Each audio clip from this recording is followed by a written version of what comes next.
Good afternoon. मेरा नाम मितारा है। सबसे पहले थैंक्स करेंगे एफएलपी की मैनेजमेंट को, जिन्होंने मुझे आज चुना आज अपना सक्सेस हिस्ट्री सुनाने के लिए। और सबसे ज़्यादा थैंक्स करेंगे नवाज मैम को, जो थैंक्स कि उनके सामने मुझे सुनाने का मौका मिला।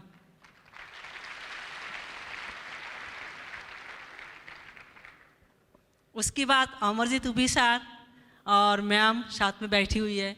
बाकी हम थोड़ा सा नर्वस भी है। जानते क्यों? इतने बड़े बड़े लोग जिनके सामने मुझे अपना सक्सेस स्टोरी सुनाना है, लेकिन सुनाने के पहले हम अपना जो पुराना लाइफ उसमें हम जाना चाहेंगे, कहाँ से हम शुरुआत है और आज एफएलपी मुझे क्या दिया है। मेरी जन्म पश्चिम बंगाल के एक छोटे से गांव, जहाँ पे पहले लाइट भी नहीं हुआ करती थी, वहाँ पे हुआ है। मेरी पापा किसान हैं और जहाँ पे उस गांव से बिलोंग करते, सोच के देखिए बचपन में मैंने देखा लोगों को नंगे पैर चलते हुए, खाली पैर वहाँ पे गांव के लोग चला करते थे, जहाँ पे चप्पल तक नहीं पहनते थे। आज भी मुझे वो दिन याद है जो हमारी फेस्टिवल आ रहा है अभी, दुर्गा पूजा बंगाली के सबसे बड़ा फेस्टिवल होता है। हम लोग बचपन में इंतज़ार करते थे इस फेस्टिवल का। रीज़न क्या था? इस फेस्टिवल में हम लोग को नया कपड़े मिलते थे पहनने के लिए।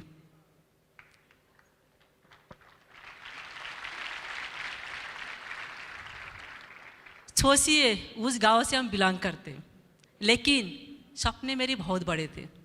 गांव से ज़रूर है, सपने बड़े थे।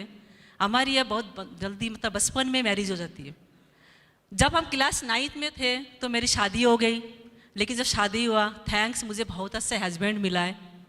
इतना अच्छा हस्बैंड कि उनकी पूरी सपोर्ट मुझे हमेशा मिला। वहाँ से जब कानपुर आए, सोचिए गांव की लड़की गांव से एकदम से कानपुर यूपी में आना, हिंदी जिसको बिल्कुल नहीं आती है, समझ में भी नहीं आती थी, कैसे रहा होगा आके, क्योंकि मुझे कुछ भाषा समझ में नहीं आती थी। लोग बोलते थे, हम चुपचाप रहते थे, क्या बोले कुछ समझ में नहीं आ रहे। इसकी बात धीरे धीरे थोड़ा समझ में आने लगा हिंदी। इस बीच मेरी एक बेटी हुई। बेटी होने की बाद मेरी जो ड्रीम था ना, कहा मैं गाँव की जरूर हूँ, लेकिन ड्रीम बहुत बड़ी थी मेरी। जो पढ़ाई मेरी छूट गई थी, 9th में पढ़ी, उसके बाद 5th ईयर बाद फिर पढ़ाई चालू किया, हाई स्कूल, इंटर, ग्रेजुएशन किया।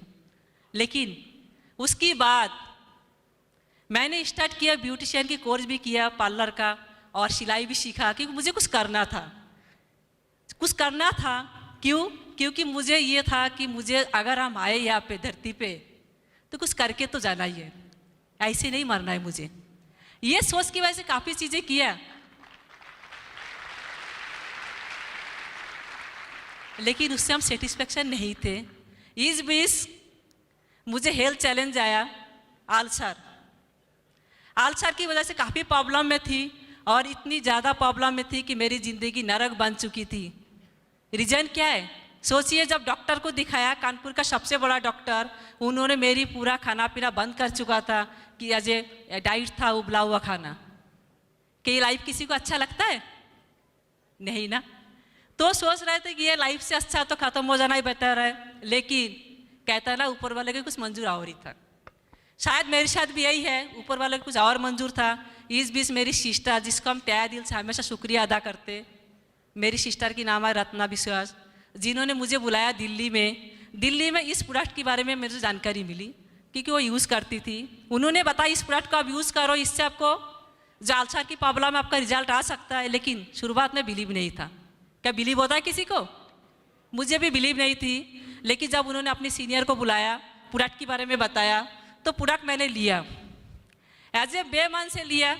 रीज़न क्या है कि यूज़ करेंगे फ़ायदा होगा तो ठीक, नहीं तो कोई बात नहीं। लेकिन मुझे नहीं मालूम था ये जो प्रोडक्ट मेरी लाइफ में आया ना, जो मेरी ड्रीम था, उस ड्रीम को पूरा करने के लिए ऊपर वाले ने भेजा है रेक्समान जी को, जिनकी जोरदार थे रेक्समान सर। प्रोडक्ट को यूज़ किया, प्रोडक्ट का बहुत ज़बरदस्त रिजल्ट आया। विदिन 3 मंथ के अंदर इतनी ज़बरदस्त रिजल्ट कि हमारे आसपास के लोग पूछने लगे, आसपास के लोग, कि आपने ऐसे क्या यूज़ किया, इतना चेंजेज आया। तो मैंने इस प्रोडक्ट के बारे में उनको बताया। जिसको यूज़ करने से मुझे ये रिजल्ट आया। उन लोगों ने भी मांगा, मैंने मंगा के दिया है। देने के बाद ये जो सिलसिला चल रहे थे, ये सिलसिला चलते चलते कहते हैं ना, रेक्समन जी ने सबके लिए दूध भेज के रखा है। मेरे लिए भी रेक्समन जी ने एक दूध भेज के रखा है, जो दूध के रूप में मेरे पास आया, मेरी लाइफ में आया, वो हमारी अपलाइन मिस्टर भूपेश अरोड़ा जी।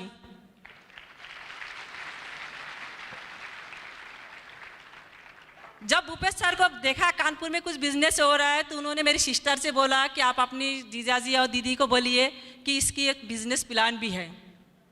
इसकी पहले यकीन मैंने हमें मालूम भी नहीं था कि इसमें कोई बिजनेस भी है। जब बताया ना, हमने मना कर दिया पहले। जानते क्यों? रीज़न क्या था, मेरी हस्बैंड इसकी पहले भी एक नेटवर्क मार्केटिंग में काम कर चुका, जिसमें हमें बैड एक्सपीरियंस था, जिसकी वजह से पहले यही था कि ज़िंदगी में नेटवर्किंग तो करना ही नहीं है। लेकिन थैंक्स हमेशा हम भूपेश सर को इसलिए करते, उन्होंने इस बात को मना नहीं, उन्होंने दोबारा रिक्वेस्ट किया। जब किया है तो उन्होंने जब आने के लिए बोला, तो मुझे एक ही दिमाग में हमारे आया, हम तो कानपुर में रहते, सारा हमारा दिल्ली में है, अगर उनको आने में प्रॉब्लम नहीं, हमें सुनने में क्या दिक्कत है। लेकिन यकीन मानिए, जिस दिन वो आए हमारे घर पे, आज भी मुझे याद है, शाम को 6 बजे आए, आके पूरी प्रेजेंटेशन दिया। जब उन्होंने प्रेजेंटेशन को दिया, पहली बार मुझे बिलीव हुआ उस प्रोडक्ट को डेमो को देख के, रियली में ये प्रोडक्ट इतनी पावरफुल है। अगर मुझे रिजल्ट आया, इंडिया में हर एक शख्स, हर एक आदमी को प्रोडक्ट की जरूरत है।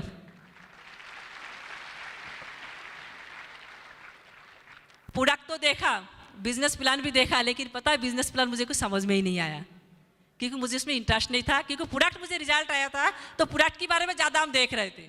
लेकिन थैंक्स मेरी हस्बैंड को, जिनको मार्केटिंग प्लान समझ में आ गया, उन्होंने रात में मुझे बताया कि इसमें बहुत अच्छा बिजनेस हो सकता है, लेकिन मुझे तब भी बिलीव नहीं था।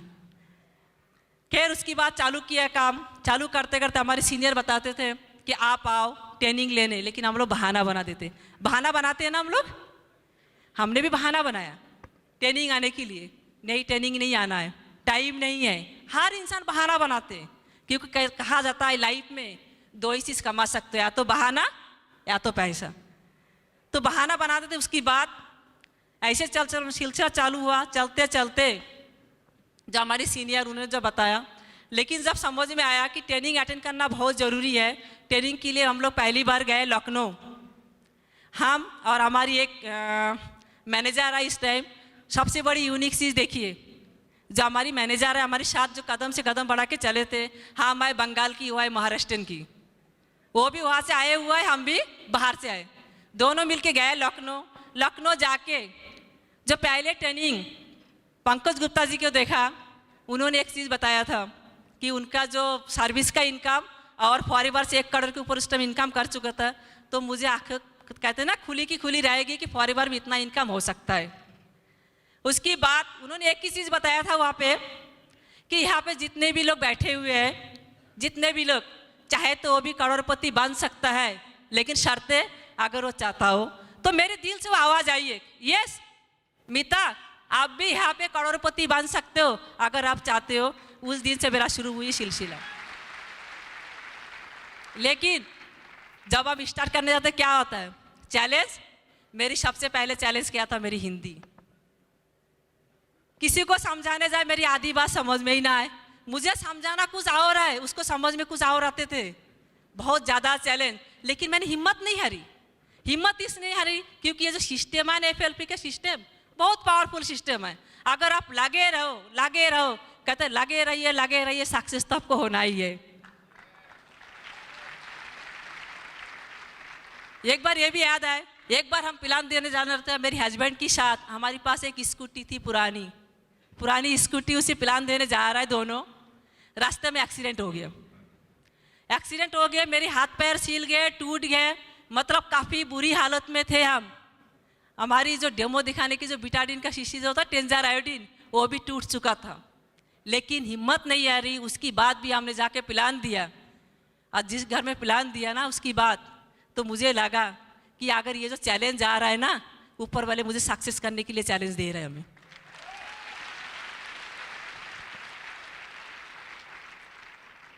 चैलेंज ऐसे था क्योंकि फॉरएवर की हमारी लखनऊ में कोई ऑफिस नहीं था, कानपुर में कोई मीटिंग नहीं होते थे।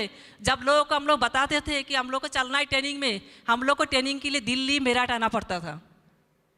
जब सब लोगों को बताया जाता था ना, 10 लोग 15 लोग सब कलेक्शन होते थे, एक साथ रिजर्वेशन कराते थे। लेकिन जब मेरठ आने की बारी होता था, दिल्ली आने की बारी होती थी, पता चला हम 3 लोग, हम आए, मेरी एक आशा जी और एक रचित चोपड़ा, 3 लोग हम लोग दिल्ली पहुंच रहे हैं और सब कैंसिल। हिम्मत टूट जाते थे, कभी कभी डीमोटिवेट भी होते थे। लेकिन एक बार आशीष जी, मेरा एक सीनियर है आशीष गुप्ता जी, उनकी एक पॉइंट मुझे हमेशा वो बात याद है आज भी। उन्होंने एक चीज़ बोला था, जब महात्मा गांधी जी ने देश को आज़ाद करने निकला था, सिंगे अकेला निकले थे, बाद में करबा बन चुका था। उस बात को जब भी ऐसे महसूस होता, उस बात को फील करते थे। आज हम अकेले जा रहा है, आज 2 लोग हमारे साथ जा रहा है, मुझे पता है आने वाला टाइम मेरी पीछे, मेरी नीचे मेरी टीम में करबा बन चुका होगा, जो आज बन चुका है। चैलेंज की बात करें, एक बार ये भी हुआ, हम लोग को मेरठ ट्रेनिंग के लिए बुलाया गया। हमारा सीनियर है, उन्होंने ट्रेनिंग के लिए बुलाया, मेरठ में ट्रेनिंग था। लेकिन किसी कारणवश हम लोग को रिजर्वेशन नहीं मिल पाया। बरसात की मौसम, 3 लेडी हम लोग आ रहे थे, रिजर्वेशन नहीं। लेकिन सीनियर ने बोला ट्रेनिंग में आपको आना है तो आना तो है ही है, इसको तो हम किसी भी हालत में माना नहीं कर सकते। रीज़न क्या है? अगर सीनियर हमेशा हमें बोलते थे कि कूद जाओ तो हम कूद जाते थे, कभी क्वेश्चन नहीं करते थे। मुझे पता है अगर हम कूदेंगे तो नीचे सीनियर खड़े हैं हमें पकड़ने के लिए। कोई क्वेश्चन नहीं, कोई एक्सक्यूज नहीं, पहुंचना तो था ही। ये इतनी ज़्यादा रश था उस ट्रेन में, इतनी भीड़ थी संगम में, बरसात की मौसम में। आप सोच सकते हो स्लीपर में सीट के नीचे जो ज़मीन है, ज़मीन में 3 लेडी, एक सीट के पीछे सर रखा, एक सीट के नीचे पैर रख के 3 लेडी हम लोग जर्नी करके मेरठ पहुँचे। सोचिए किस तरह से चैलेंज है हमारी लाइफ में, लेकिन हिम्मत नहीं हारा।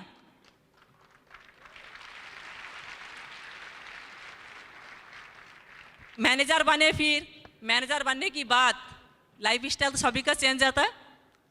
मैनेजर, जो लेडी हमेशा इंतज़ार करते थे फेस्टिवल का, फेस्टिवल आएंगे नया कपड़े मिलेगा पहनने को। सोचिए जब मेरे मम्मी पापा कपड़े खरीदने जाते थे ना, आज भी वो रंगटे खड़े हो जाता हमारा, हम लोग रोड पे बैठ के इंतज़ार करते थे मेरा मम्मी पापा हमारे लिए नए कपड़े लेके आ रहे हैं। ये हमारी था उस टाइम के लाइफ स्टाइल। लेकिन आज बात करें कि किसी भी मॉल में जाओ, आप कोई भी कपड़े पसंद है, टैग नहीं देखते आप, ATM कार्ड है काउंटर में दीजिए।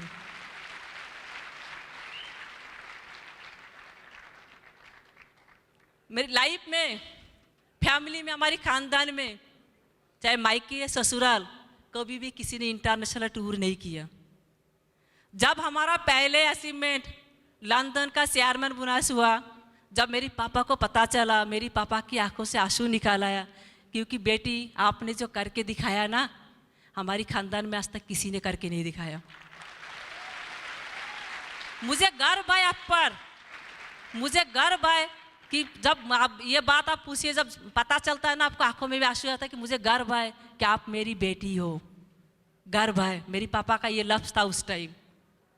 जब लंदन की टूर मिला, एक्साइटमेंट इतनी ज़्यादा था, इतनी ज़्यादा कि मुझे रात में नींद नहीं आते थे। जो ड्रीम मैंने सोचा था, कि जो मेरा ड्रीम था, मुझे आगे सक्सेस होना है, मुझे कुछ लाइफ में करना है। कहता है ना, अगर आप जब चाहते हो कुछ भी ना, ऊपर वाला उसी हिसाब से आपका डिज़ाइन करता है। शायद FL भी मेरी लाइफ में इसीलिए आया है।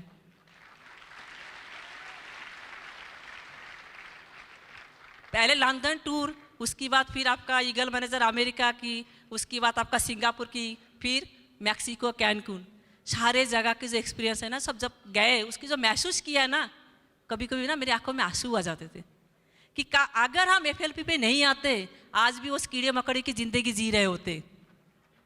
आज भी अगर FLP नहीं आते तो कीड़े मकड़े की ज़िंदगी जी रहे होते, जो लोग मुझे जानता नहीं। लेकिन एक जो सपना था ना, ड्रीम, कहता है कि अगर फॉरएवर में आपको आना है ना, तो ड्रीमर होना बहुत ज़रूरी है।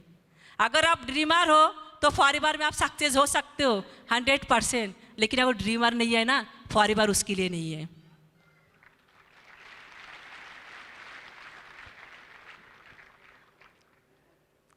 सोच के देखिए फॉरीवर ने हमें लाइफ में क्या दिया है। जब बच्चे सर्विस करते, बच्चे नौकरी करते, बच्चे माँ बाप को गिफ्ट देता है ना। मेरी बेटी इंजीनियर है, सॉफ्टवेयर इंजीनियर है, लेकिन आज मेरी बेटी को मैंने कोलकाता में 46 लाख का एक फ्लैट गिफ्ट किया है, ये फॉरीवर की बदौलत। जो टूटा फूटा स्कूटर में घूमते थे हम, आज फॉरीवर की बदौलत 2 बार कार ले चुके, और कार प्लान ऐसी बार भी है जो पंकज जी ने अभी बताया आपको।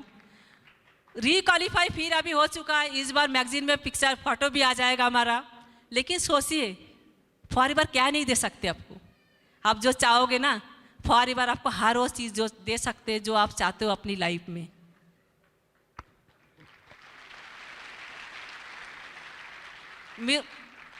मेरा ड्रीम है इतिहास रचना, और हम अनाउंस करते ये जो फॉरीवर की लाइफ जो सिस्टम है ना, जो एफएलपी का सिस्टम है, ये एफएलपी की सिस्टम मुझे इतिहास रोकने से रोक नहीं सकता है। दुनिया में कोई भी ऐसे नहीं है जो इतिहास रचने से रोक सकता है, क्योंकि हमारे पास जो सिस्टम है, ट्रेनिंग और एफएलपी का सिस्टम, हर एक इंसान जो चाहता है इतिहास रचना फॉरीवर से 100% रचेगा, अगर वो एफएलपी को पूरी तरह से अपने आप को समर्पित करेगा। मेरी खून में, मेरी एक एक, कहता ना कि एक ब्लड, मेरी एक एक खून में बसा हुआ है फॉरीवर, एक एक खून में। शायद जब हम कहते हैं ना धरती को छोड़ेंगे, है ना, उस टाइम पे अगर किसी को याद करेंगे ना तो एफएलपी को याद करेंगे। क्योंकि मुझे पता है क्यों याद करेंगे, क्योंकि हम भले ही धरती पे नहीं रहेंगे, लेकिन हमारी टीम और फॉरीवर मुझे सदा याद रखेंगे।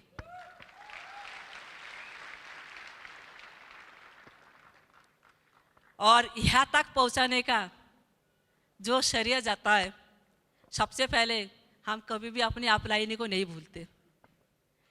क्योंकि हम क्या थे, एक गांव की लड़की, हिंदी आती नहीं थी, लेकिन उन लोग की बिलीव, हमारी सीनियरों को बिलीव जो हम कुछ कर सकते, अगर उनकी बिलीव नहीं होते तो शायद हम यहाँ तक आज पहुँच भी नहीं पाते। सबसे पहले थैंक्स करेंगे हमारा सीनियर उमेश श्रीवास्तव जी, भूपेश अरोड़ा जी, आशीष गुप्ता जी, जेके सर जी और बेदी जी और सुराना जी, जो मेरी अपलाइन।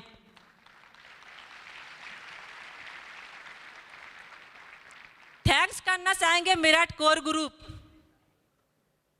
उनके बिना तो हम बेकार है, सही बात। उनकी जो सिस्टम है, मेरठ कोर ग्रुप का जो सिस्टम है, बाकी हम लाकी है कि आप मेरठ कोर ग्रुप से है। एक एक पल, एक एक पॉइंट, एक एक चीज ऐसे क्लियर करता है। क्योंकि सोच के देखिए ना कि एक हाउस वाइफ अगर यहाँ तक पहुँचा तो कैसे पहुँचा, उनकी सिस्टम की वजह से। जो इन्होंने ट्रेनिंग दिया मुझे, उस ट्रेनिंग को आज एफएलपी की बदौलत एक चीज़ हम और बताना चाहेंगे जो भूल गए, जो मेरी हिंदी वीक थी, जो हिंदी जिसको आते नहीं थे, एफएलपी ने मुझे वहाँ से यहाँ तक ला के दिया कि आज एफएलपी के हम ट्रेनर भी हैं।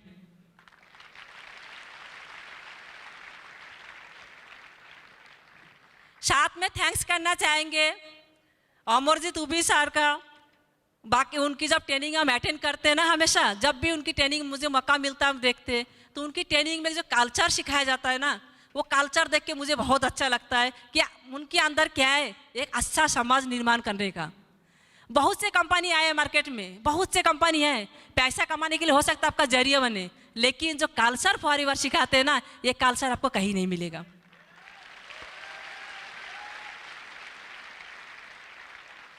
साथ में थैंक्स करना चाहेंगे नवाज मैम का, क्योंकि उनसे बहुत इम्प्रेस है। जानते क्यों?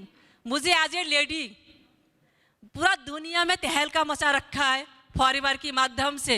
सोचिए कितनी पावरफुल लेडी है, जबकि उनको देखते हैं ना मेरे अंदर एक जुनून पैदा हो जाता है कि लेडीज के अंदर लेडीज कुछ भी कर सकता है।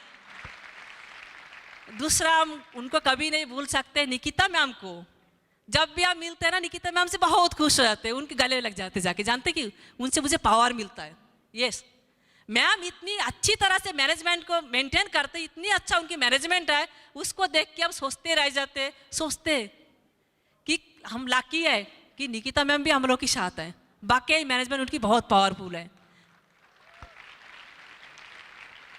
साथ में थैंक्स करना चाहते हैं सारे एफएलपी के स्टाफ को। एक एक टाइम, एक एक पल आपको ऐसे केयर करते हैं ना, जैसे एक बच्चों की तरह आपको केयर करता है। कभी भी कोई भी स्टाफ एफएलपी का आपको नाराज होते हुए नहीं दिखेंगे। दिखता है आपको? हमेशा स्माइल पास करती है, आपको हमेशा हेल्प करने की कोशिश करता है। बिल्कुल। ताली बजा रहा था, जोर से बजाइए थोड़ा।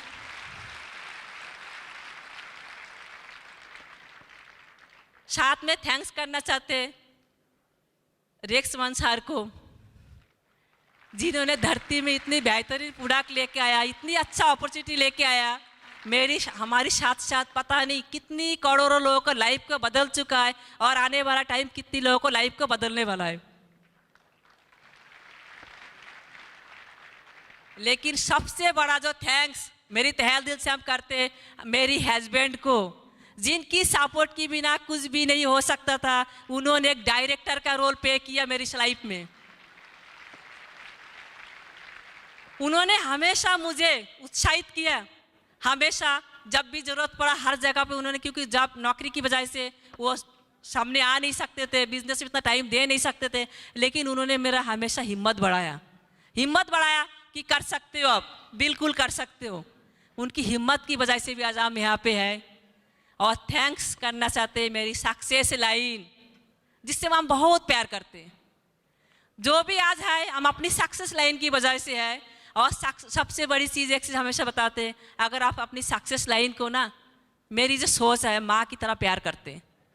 अगर आप माँ की तरह प्यार देते हो आपकी सक्सेस लाइन को ना, कहते हैं ना जो चीज़ आप देते हैं उसका आपका रिटर्न भी आता है ना। तो हमारी टीम भी मुझे बहुत प्यार करते हैं।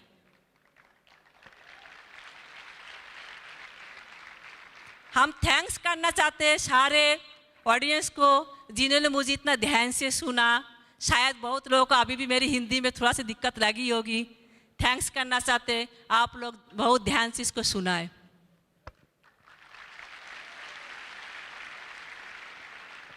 Thank you.